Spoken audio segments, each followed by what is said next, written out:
શાંતિ મળી નહીં.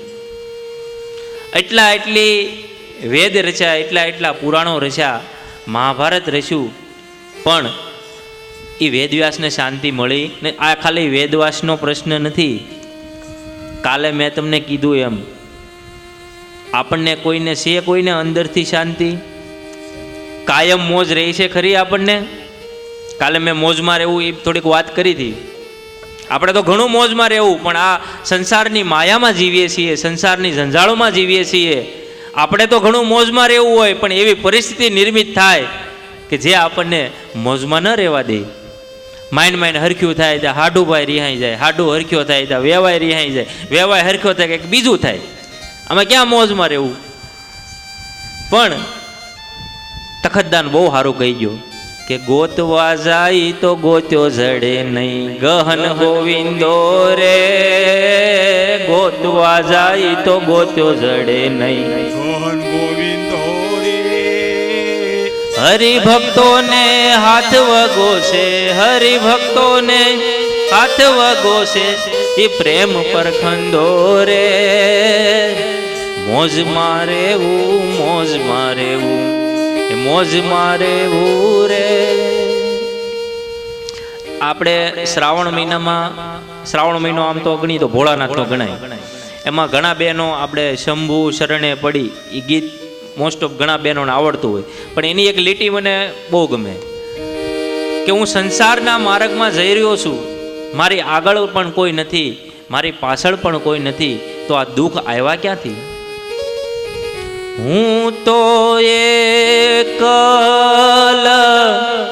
પંથી પ્રવાસી, હું તો એકલ પંથ પ્રવાસી, છતાં આત્મ કેમ ઉદાસી, છતાં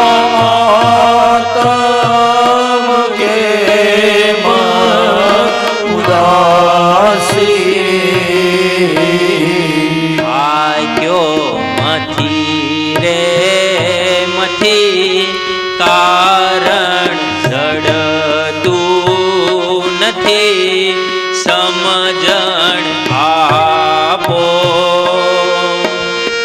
દયા કરી દર્શન શિવ આપો,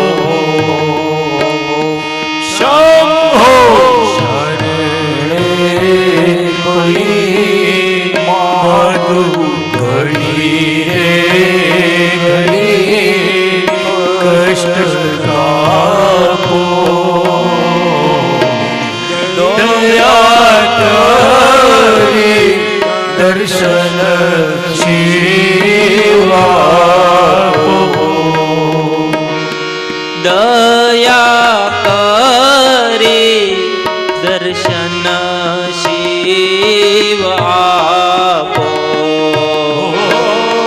દયા કરી દર્શન શિવ આપો.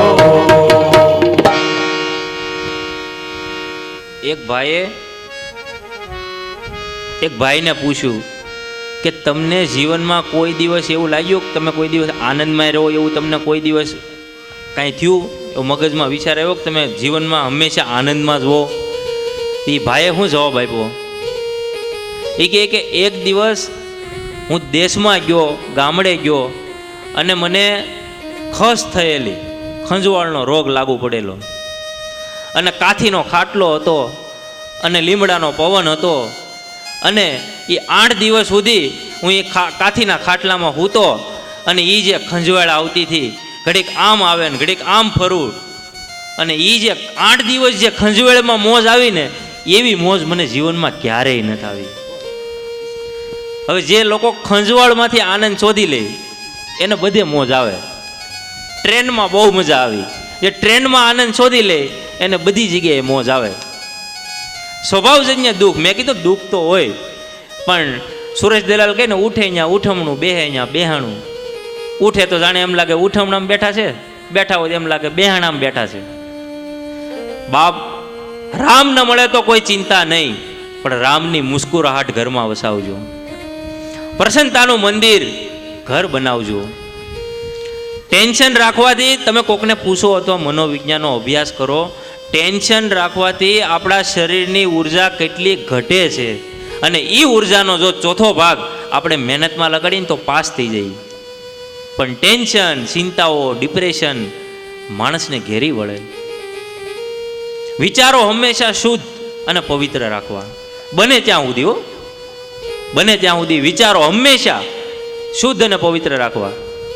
ઘરમાં ઠંડી હોય, પુષ્કળ ઠંડી હોય, રહેવાય નહીં એવી ઠંડી હોય, પણ દરવાજા બંધ કરીને તો ઠંડી ઓછી થાય.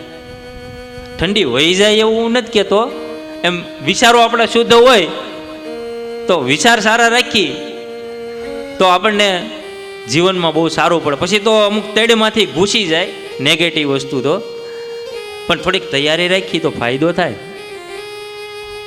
અને વિચારો કેટલા કરવા, ક્યારે કરવા, એ થોડુંક વિચારવું.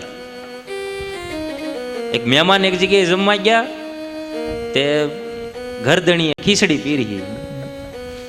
મહેમાને ખીચડીનો ખાડો કર્યો, જાણે 500 ગ્રામ ઘી હમાઈ જાય ને, જાણે કેમ મકાનનો પાયો ગાળ્યો હોય.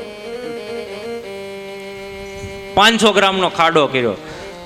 દીકરી આવી, વિચાર કર્યો, મહેમાનની થાળી જોઈ, ખીચડીનો ખાડો જોયો, કે આમાં તો હું પડી જાઉં તો મેળ આવે એમ નહીં.